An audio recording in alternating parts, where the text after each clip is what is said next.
Hello, good evening, and welcome to a rather bizarre Brett's Old Time Radio Show. We were due to be back in the UK today, and to be honest with you, as I think I've mentioned it, we've been really looking forward to it because we've missed East Devon terribly. However, things didn't go quite to plan.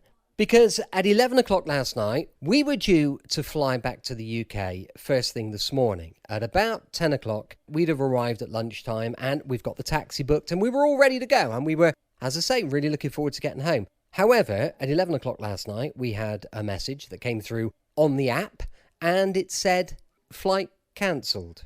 We did a little bit of searching and a bit of exploring to find out that there's been a massive problem in the UK. There's a lot of conspiracy theories. I don't know exactly what's going on. Some people are saying that maybe it was a cyber attack, but all of air traffic control systems were down. With it being a bank holiday Monday, it was the busiest one of the year, or one of the busiest in the UK. So it's been a complete disaster. Immediately, Vicky got onto the app to try and see if we could book another flight. Unbelievably, we couldn't get another flight out of Spain for a week.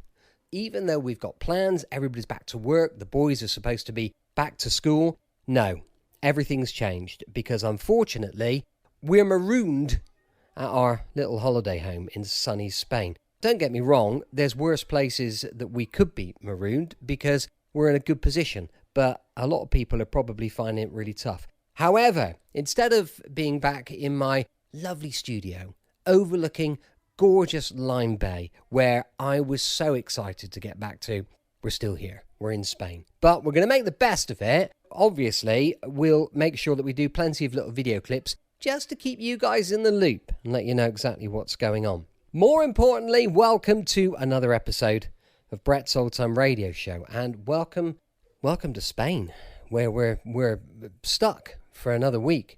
Thanks for joining me once again for a regular late night visit to those dusty studio archives. Got Facebook, Instagram, YouTube. They're all there. They're all called Brett's Old Time Radio Show. So if you could check them out, listen, I'd really appreciate that. Also, we've got a supporter page. And we could definitely do with your support right now. Patreon.com/Brett's Old Time Radio Show. Time now for some adventure with Dr. Watson and Sherlock Holmes. This is an episode first broadcast on the 18th of March, 1946. It's called Blarney Stone.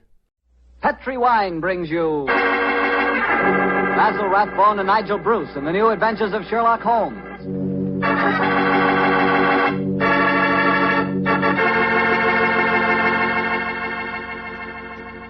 The Petri family, the family that took time to bring you good wine, invite you to listen to Dr. Watson tell us another story about his old friend, that master detective, Sherlock Holmes. And incidentally, I'd like to tell you about a swell American custom. The custom of serving sherry wine just before dinner. Petri California sherry. You know, especially when you have guests, while you're waiting for that call to the dinner table, there's nothing better than a good glass of that good Petri sherry. You don't need fancy glasses for Petri sherry. No, sir. That wine tastes good out of any glass. And it looks good, too. Beautifully clear and the color of precious amber. Just try that Petri sherry and you'll feel like smacking your lips after every sip. Oh, and say, Petri makes two kinds of sherry. The regular sherry and Petri pale dry sherry. Just to make sure you get the perfect sherry for the whole family, don't buy one, buy two. But do be sure the sherry you buy is Petri sherry. Petri, the proudest name in the history of American wines.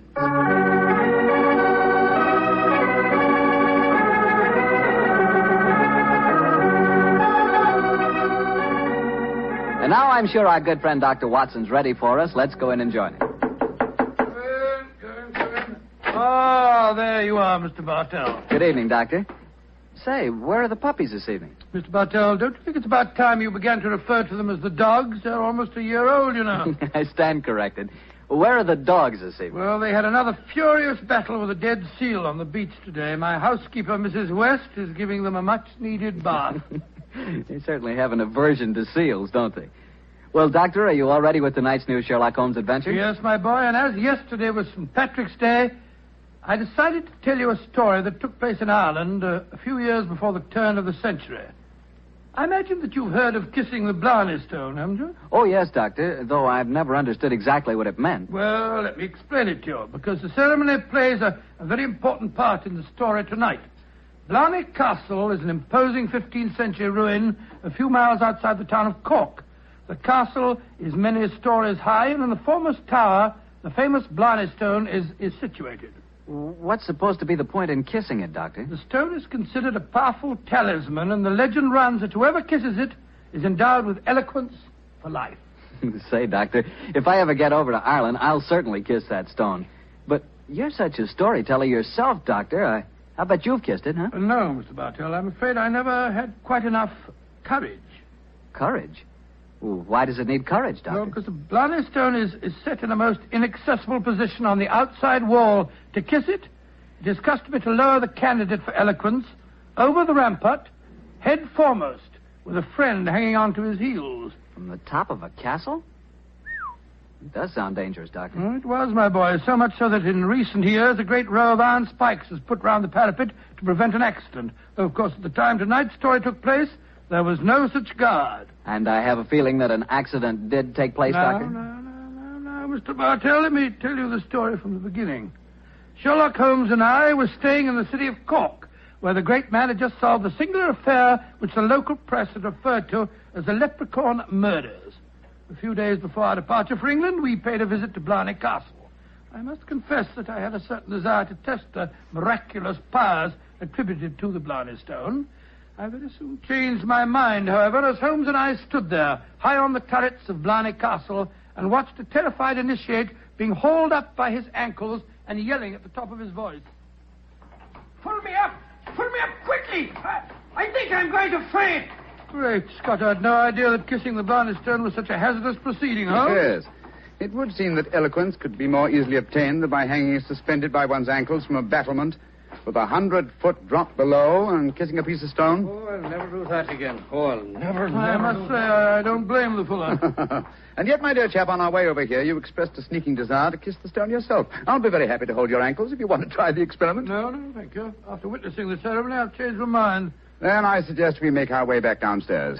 I don't think there's much more to be seen up here. Well, by the way, Holmes, do you know the origin of the superstition regarding the Blarney stone? Yes, I do, old chap. The stone was, story of the stone dates back to the middle of the 15th century. A certain Cormac MacCarthy, called the Strong, a descendant of the ancient kings of Munster and builder of this castle, chanced one day to save an old woman from drowning. In her gratitude, she offered Cormac a golden tongue, which would have the power to influence men and women, friends and foes, as he willed.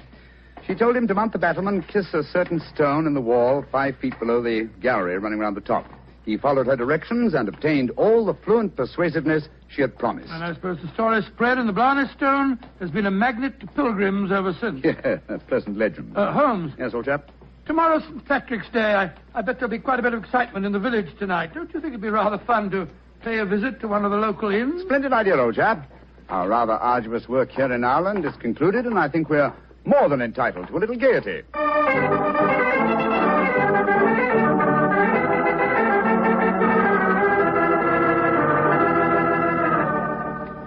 Dublin, fair city, the girl so pretty, 'twas there that I first met sweet Molly Malone. She wheeled her wheelbarrow. Charming, quite charming. A waiter and singing at his work. Singing very well, too. Just the same, I wish someone would come and take our order. Ah, there's a barmaid. I'll see if I can catch her eye. Hi, Miss. Would you gentlemen be after wanting something? Yes, my dear. My friend and I would like a little refreshment, and what would you suggest? What would I suggest, Your Honor? Oh, begorra. There's but one drink a gentleman like yourself should be after pouring down you, and that's the cream of Connemara. Whiskey that'll soften your heart and make you glow with a good feeling, so that the little people will be after visiting you. It sounds delightful. Bring 2 glasses, will you? Yes, Your Honor. Yes, Your Honor. I must say I never heard an English barmaid go into such rhapsodies over a nip of whiskey. No, the Irish are distinctly more colourful in their speech. It's an interesting fact, though, Watson, that the Irish are curiously unrewarding in the criminal world.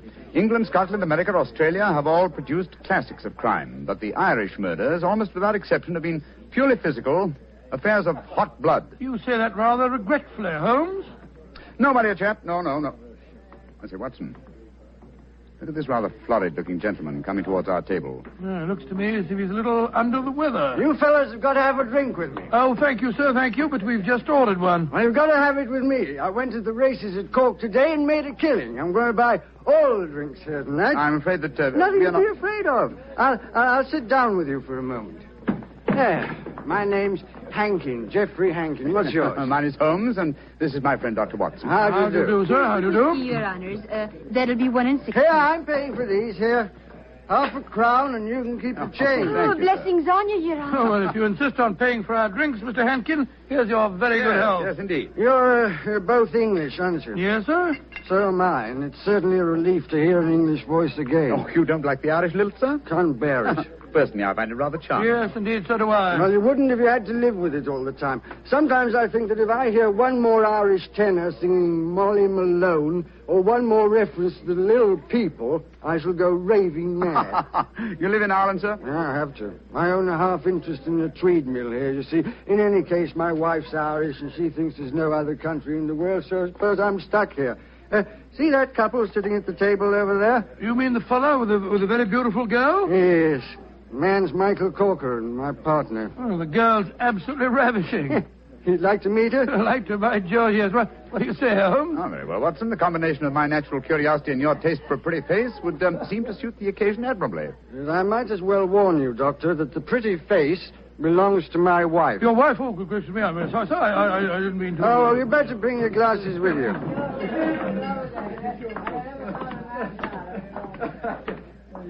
Molly, my dear, I want you to meet two English friends of mine, Mr. Holmes and Dr. Watson. How do you do? How do you do, Mr. Holmes, Dr. Watson? Won't you sit down and join us? And this is my partner, Michael Corcoran. How do you do, Mr. Corcoran? How do you do, sir? I'm glad to meet you. Please be seated, gentlemen. Are you visiting here in Cork, Mr. Yes, Holmes? Mrs. Hankin, but we're returning to England in a few days. You've been to Blarney Castle, I hope. Oh, yes, we were there this afternoon. And did either of you have the courage to kiss the Blarney Stone? No, we didn't. I'm afraid it's an athletic feat that's beyond me. It's a lot of rubbish, that's what it is. Kissing a slab of stone. Have you the courage to do it, Geoffrey? Well, of course I have, but I don't want to make a fool of myself. Where's the barmaid? Kathleen. I'll make a wager, Geoffrey, that you haven't the courage to kiss the stone. How much will you bet, Michael? I'll wager a 10-pound note on it. It's a bet, and you fellas witnessed it. I'll kiss the Blarney Stone at noon tomorrow, and you'll be 10 pounds the poorer, Michael. And I suggest that Mr. Holmes and Dr. Watson be present as well. They can act as referees. Geoffrey, dear, don't get so excited. Well, I don't like it when Michael suggests I don't have courage. You want some more drink, Mr. Henkin? Yes, all of us want some. No more for me, thank you, Mr. No more for And me, I thank you. think you've had enough, Geoffrey. Don't tell me when I've had enough, Molly. In Dublin's fair city, the girls Oh, are no, so not that pretty, filthy 'cause song. they're Yes. Firstly, Mr. Hankin, I find the Marie traditional Irish melodies quite Malone. beautiful. And I find them revolting. Wheelbarrow through... Stop! Geoffrey, quiet. Would Your Honor be wanting me to sing another song? My honor would like you to shut up that filthy caterwaul. Really, sir, really. I call Geoffrey. that... Sean, please go on with your singing. In Dublin's fair city... You heard me, you great bog-trotting gaffoon. I said shut up, and I meant shut up! Geoffrey, I'm leaving here at once. Michael, please to take me home. It'll be my pleasure, Molly. You're an ugly man, Mr. Henkin. Knocking down poor Sean when he was singing just like a bird. Oh, the devil with him, and all of you. No Irishman will be after forgiving you for this night's work. No, not the little people of old Ireland either. You've made more enemies, Mr. Henkin, than you'll ever see. But you'll be knowing they're there. Fiddlesticks, you can't frighten me with your stupid Irish superstition. Well, bless my soul, that was a charming little party, I must say. Englishmen like Hankin are a disgrace to their country. Fortunately, they're not representative, though. Yes, I must say I'd hate to have a curse put on me like that barmaid laid on him. Watson, Yes? did you see the glances which Mr. Hankin's partner and his wife exchanged as the brawl started? There was more menace to him in those glances than in all the threats of all the little people in Ireland. Yes. I thought that there was something between them. I say, Holmes, that bet about Hankin kissing the Blarney Stone at noon tomorrow, do you suppose... I suppose nothing, old fellow. But there are forces at work here that I don't like. I think, Watson, that you and I will be at the Blarney Stone at noon tomorrow. It's possible that the bet made tonight is all part of a definite plan, and I have a feeling that the bet is still on.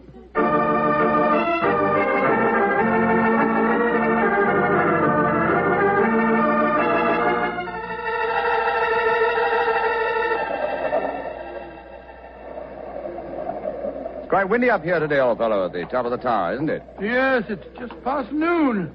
I wonder if that man Hankin is going to keep to the terms of his bet. We shall soon learn. In the meanwhile, are you sure that you wouldn't like to change your mind and kiss the Blarney stone yourself? I'm quite sure, thank you. Ah, here they come now. Yes. Hankin and his partner, Mr. Corcoran. The bet is on, Watson. Good day to you, gentlemen. Oh, hello. It's my friends from last night. Well, I see you're going through with the bet, son. Oh, yes. Geoffrey set his mind on the 10 pounds of mine. Your wife didn't accompany you, Mr. Hankin? No, she didn't. I'm afraid I'm rather in disgrace for my behavior last night. Molly made me go round and see that waiter fellow that I hit. I offered him money, but he wouldn't take it. Did you offer him an apology? Apologize? To a waiter? I should say not. Well, come on, let's get this stupid farce over with. Are you sure your nerves can stand it, Geoffrey? There's a drop of 100 feet or more below you. Oh, don't worry about me, Michael. Just hold on to my ankles tightly and don't let go. I'll climb onto the parapet. There we are. Now hold on to my feet, Michael, and lower me gently. I'm holding you, Geoffrey. Then lower away. Right you are, Geoffrey. Great Scott, I wouldn't do that for £100. Sliding head first down a vertical wall. That's enough, Michael. I can reach the stone. Oh, his boots. They're slipping through my fingers. I can't hold him. Let me help you. I'm slipping. Pull me. Hold on to him. Hold on to him. Oh, he's gone. I just couldn't hold him. Great heavens. No man could survive that drop. Mr. Corcoran, you deliberately let your partner slip to his death. This is murder. Yeah, but I don't understand. I'm a strong man, but he just vanished out of my hands like a greased pig. Let me see your hands, Mr. Corcoran. This is dreadful. Dreadful. There's grease on your hands. Grease. And with a faint trace of boot blacking. Good Lord, Holmes, that It means, that... Watson, that someone, knowing that Hankin was going to kiss the Blarney stone, smeared his boots with grease so that he would slip out of the grasp of whoever was holding him. As clever a method of indirect long-distance murder as ever I've encountered.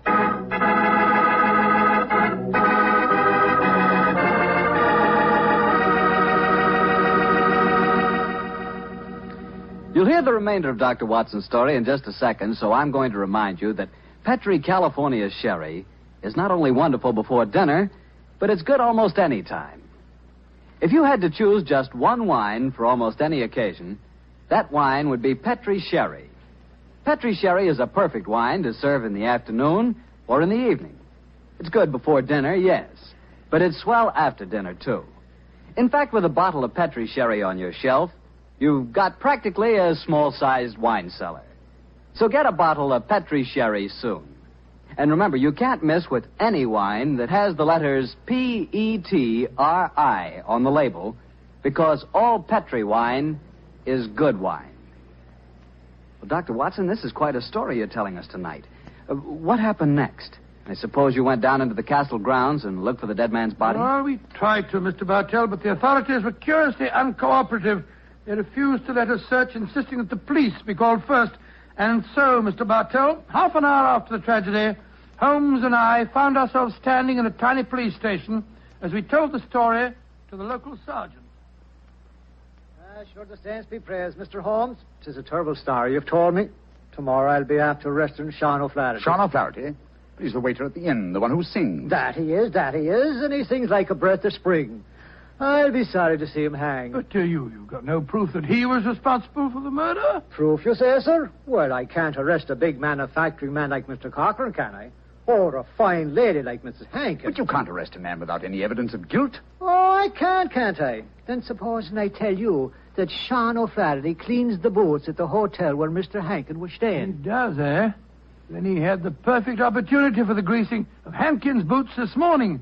And we know he had a motive for harming him. You're right, sir. And from what I have heard of the dead man's behavior last night, half a dozen people could have heard him make the bet that he'd kiss the Blarney stone today. Sean O'Flaherty's our man. I'll have to arrest him tomorrow. Tomorrow? But good heavens, man, aren't you going to do something today? A murderer is at large. Today is blessed St. Patrick's Day. Oh, I should let the poor fellow have the day in peace. Oh, he won't run away. But my dear son... will you come back with me to the castle and search for the body? They refuse to let me do it alone. On St. Patrick's Day? That I will not. We would need a crew of helpers, and where will I be after getting them on the blessed St. Patrick's Day? No, we'll do that tomorrow, too. No, today's a day for celebrating. Oh, your methods astound me, Sergeant. Do they now, sir?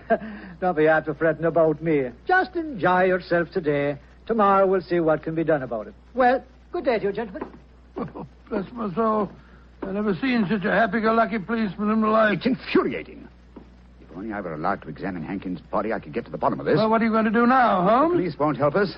Then we must take the law into our own hands. I think we'll start off by going to the hotel and seeing what we can find out from Sean O'Flaherty.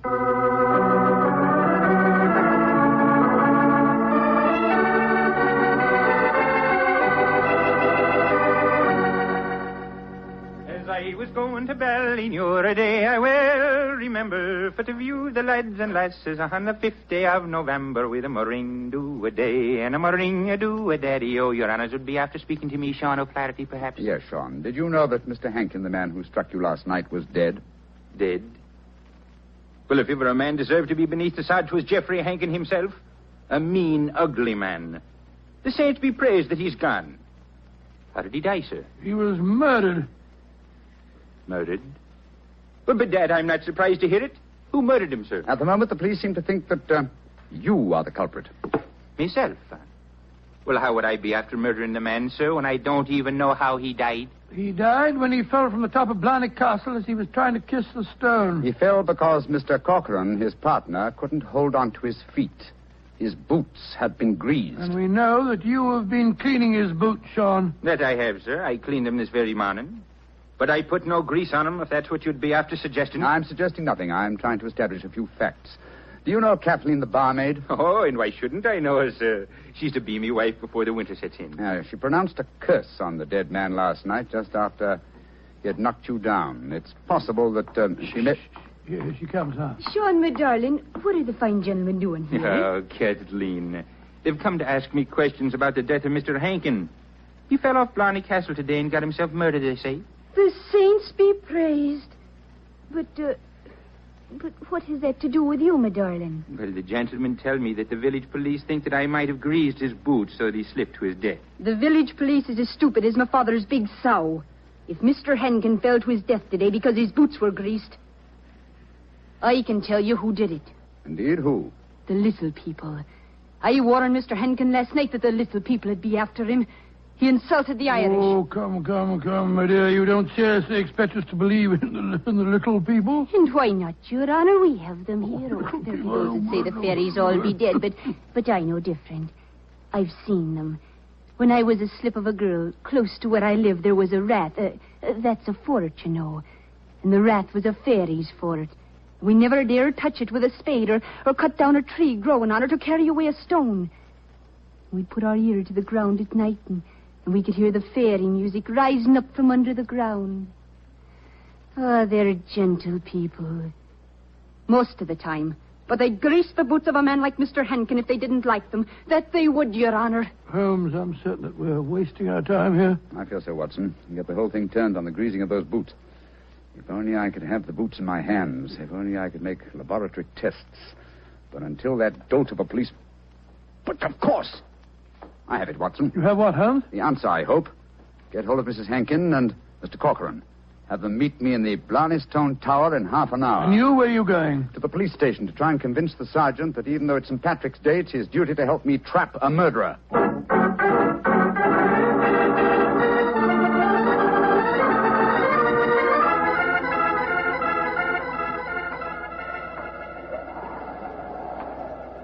Do you know, Mr. Holmes, you're an obstinate man. It's blessed St. Patrick's Day, and yet you insist that we meet here on the top of Blarney Castle. What do you think you can prove? Who murdered Geoffrey Hankin? But why do Molly and I have to be here? Yes, Mr. Holmes. And poor Geoffrey's body still lying somewhere below us. Mrs. Hankin, Mr. Corcoran. I asked Dr. Watson to bring you here for a good reason, I assure you. You ready, Watson? Quite ready, Holmes.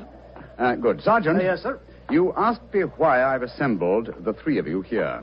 I'm going to reconstruct the crime. I shall play the part of the victim. My friend Dr. Watson will represent you, Mr. Corcoran. Now, I straddle the parapet. So. Watson, hold on to my feet, will you? I've got him, Holmes. And lower me down the face of the wall. Right, sure. Holmes, hold tight to the wall. Try and push yourself back. The murderer's tried to get you. Your boots are covered in grease. Stand back. Come away. Grab my trouser legs, Watson. I've got him, Holmes. Come, up you come. There we go. Oh, Joe, that was a near thing. Devilish plot, Sergeant, and very cleverly carried out. My boots were ungreased when I entered the castle, and yet someone has been able to apply grease to them without my knowledge within the last few minutes. Sure, and how is that possible, sir? I don't know, Sergeant, I must confess. Holmes, you stumbled as you came up the darkened staircase. Do you remember that? That's true, old chap, I'd forgotten. And you, Mrs. Hankin, and you, Mr. Corcoran, were kind enough to assist me to my feet. An excellent opportunity to apply the grease. Now we know that one of you two is the murderer. I must have a jar of grease somewhere. Now, Sergeant, will you search the lady while I search Mr. Corcoran? But this is ridiculous. Of course it is. How could we be guilty? Well, if you're not guilty, you've got no objection to being searched, Well, ma'am. upon my word, here in your purse, Mrs. Hankin, is a jar of grease. What? Now, what have you to say of yourself? Now, can't you say, Sergeant? Except that she engineered her husband's murder and tried to engineer mine. Oh, no, I knew nothing about Jeffrey's murder. Oh, Michael, darling, I swear to you. Don't worry, my darling. I'll not let them hurt you. I'm telling you, you're wrong, Mr. Holmes. I was the murderer. Oh, no, Michael. You mustn't sacrifice yourself for I me. think this little play acting has gone far enough. Mr. Corcoran, you have just offered us what you think we will accept as a false confession. But I've established the one thing I wish to know, that you love your late partner's wife and she you. I'm proud to admit that, Mr. Holmes. And now that she's a widow, I can say it in the open. But what are you implying? That you murdered your partner. But the grease on your own boots, sir. I just found a jar of it in Mrs. Hankin's handbag. Oh, that, my dear Sergeant, was all part of my little plan. As to the grease on my boots, I confess I placed it there myself, just as I planted the jar of grease in your bag, Mrs. But why, Hankin. Holmes? A fraud accomplished two ends. It forced you, Mr. Corcoran, into a betrayal of your love. But what was more important, it proved from what Dr. Watson's natural reactions were that a man holding the greased boots could not fail to realize that fact at once. You brazenly committed murder before our very eyes, Mr. Corcoran, hoping to appear as an innocent victim of another's plot. Your theory is an ingenious one, Mr. Holmes, but how can you prove it? I can claim that my hands are unusually insensitive, not the delicate fingers of a doctor like your friend. Yes, he's right, sir. How can you prove it? When, with your kind cooperation, Sergeant, we find the body of Mr. Hankin and examine it, I shall study his boots. If the grease was applied at the hotel, as it would have been if Sean O'Flaherty had done it, the boots will reveal dust from the walk here. If there is no dust, the grease must have been applied as you grasped your partner's boots with grease-smeared hands, Mr. Corcoran. You should know best what my tests will Grab reveal. him, Sergeant. Grab him. He's Come back heading here. for that Come back parapet. Oh, Michael, don't! Please don't! Goodbye, Molly, me darling. No! Great Scotty. He jumped off the parapet. Now, Mr. Holmes, you can see that I was right, sir. Wasn't I? What do you mean, Sergeant? In waiting until tomorrow to get the search party. Now we can be after finding both bodies at the one time.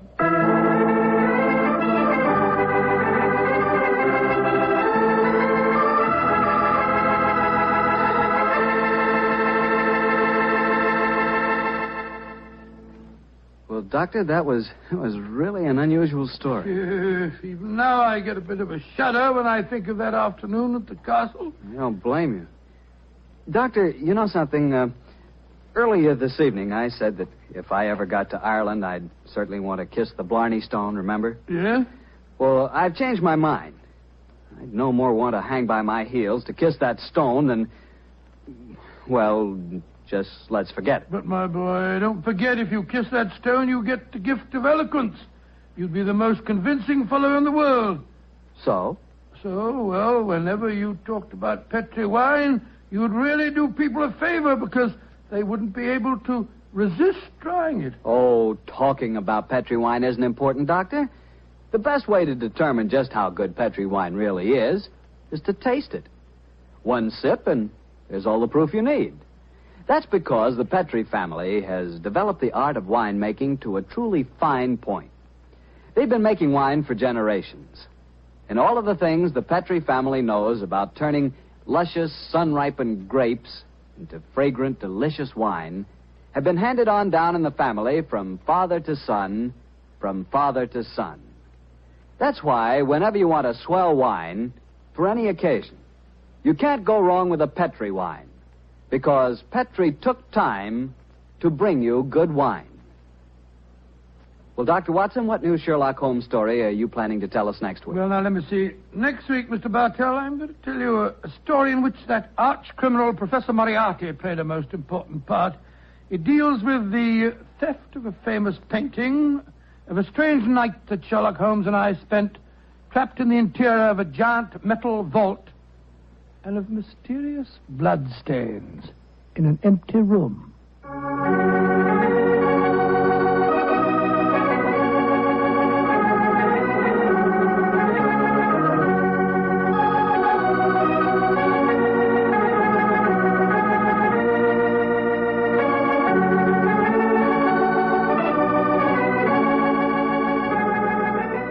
Tonight's Sherlock Holmes adventure was written by Dennis Green and Anthony Boucher and was suggested by an incident in this Arthur Conan Doyle story, A Case of Identity. Music is by Dean Fossler. Mr. Rathbone appears through the courtesy of Metro-Goldwyn-Mayer, and Mr. Bruce through the courtesy of Universal Pictures, where they are now starring in the Sherlock Holmes series.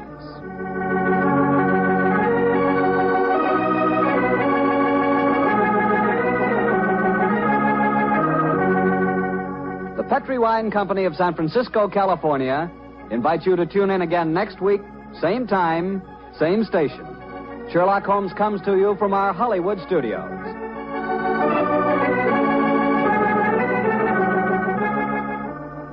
This is Harry Bartell saying goodnight for the Petri family.